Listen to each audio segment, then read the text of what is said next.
आज की कहानी है परमात्मा की लाठी। एक साधु वर्षा के जल में प्रेम और मस्ती से चला जा रहा था। बस्ती में चलते चलते उसने एक मिठाई की दुकान को देखा। मिठाई की दुकान पर एक कढ़ाई में गर्मा गर्म दूध उबाला जा रहा था और मौसम के हिसाब से दूसरी कढ़ाई में गरम गरम जलेबियां तैयार हो रही थी। साधु को शायद भूख का एहसास हो रहा था।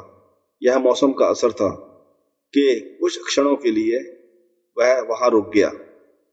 साधु हलवाई की भट्टी को बड़े गौर से देखने लगा। साधु कुछ खाना चाहता था, लेकिन साधु की जेब ही नहीं थी, तो भला पैसे कहां से होते। साधु कुछ पल भट्टी से हाथ सेकने के बाद चला ही जाना चाहता था कि नेक दिल हलवाई से रहा नहीं गया। उसने एक प्याला गर्म दूध, कुछ जलेबियां साधु को दे दी। मलंग ने गरम गरम जलेबियां गरम दूध के साथ खाई और फिर हाथों को ऊपर उठाकर हलवाई के लिए प्रार्थना की और फिर आगे चल दिया। साधु बाबा के पेट भर चुका था। दुनिया के दुखों से बेपरवाह वह फिर नए जोश से बारिश के गंदले पानी के छींटे उड़ाता चला जा रहा था। वह इस बात से बेखबर था कि एक युवा नवविवाहित जोड़ा भी वर्षा के जल से बचता बचाता उसके पीछे चला आ रहा है। एक बार इस मस्त साधु ने बारिश के गंदले पानी में जोर से लात मारी। बारिश का पानी उड़ता हुआ सीधा पीछे आने वाली युवती के कपड़ों को भिगो गया। उस औरत के कीमती कपड़े कीचड़ से लथपथ हो गए।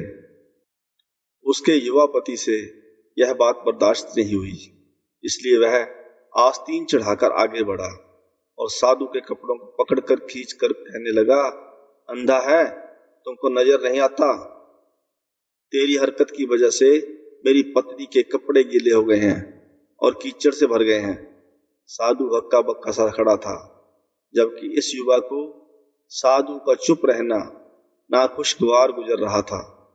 महिला ने आगे बढ़कर युवा के हाथों से साधु को छुड़ाना भी चाहा, लेकिन युवा की आंखों से निकलती नफरत की चिंगारी देखकर वह भी पीछे खिसकने पर मजबूर हो गई।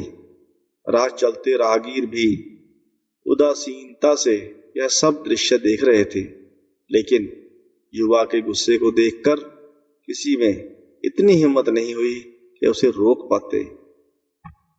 और आखिर जवानी के नशे में चूर इस युवक ने एक जोरदार थप्पड़ साधु के चेहरे पर जड़ ही दिया। बूढ़ा साधु थप्पड़ की ताब ना झेलता हुआ लड़खड़ाता हुआ कीचड़ में जा गिरा।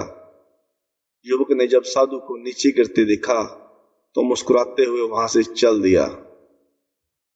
बूढ़े साधु ने आकाश की ओर देखा और उसके होंठों से निकला, वाह मेरे भगवान, कभी गरम दूध जलेबियां और कभी गरम थप्पड़, लेकिन तू जो चाहे मुझे भी वही पसंद है। यह कहता हुआ साधु एक बार फिर अपने रास्ते पर चल दिया। दूसरी ओर वह युवा जोड़ा अपनी मस्ती को समर्पित अपनी मंजिल की ओर अग्रसर हो गया। थोड़ी ही दूर चलने के बाद वे एक मकान के सामने पहुंचकर रुके। वह अपने घर पहुंच गए थे। वो युवा अपनी जेब से चाबी निकालकर अपनी पत्नी से हंसी मजाक करते हुए ऊपर की सीढ़ियां तय कर रहा था। बारिश के कारण सीढ़ियों पर फिसलन हो गई थी। अचानक युवा का पैर फिसल गया और वह सीढ़ियों से नीचे गिरने लगा। महिला बहुत जोर से शोर मचाकर लोगों का ध्यान अपने पति की ओर आकर्षित करने लगी, जिसकी वजह से काफी लोग तुरंत सहायता के लिए युवा की ओर लपके, लेकिन देर हो चुकी थी। युवक का सिर फट गया था और कुछ ही देर में ज्यादा खून बह जाने के कारण इस नौजवान युवक की मौत हो गई थी। कुछ लोगों ने दूर से आते साधु बाबा को देखा तो आपस में कानाफूसी होने लगी कि निश्चित रूप से इस साधु बाबा ने थप्पड़ खाकर युवा को श्राप दिया है, अन्यथा ऐसे नौजवान युवक का केवल सीढ़ियों से गिरकर मर जाना बड़े अचंभे की बात लगती है। कुछ मनचले युवकों ने यह बात सुनकर साधु बाबा को घेर लिया।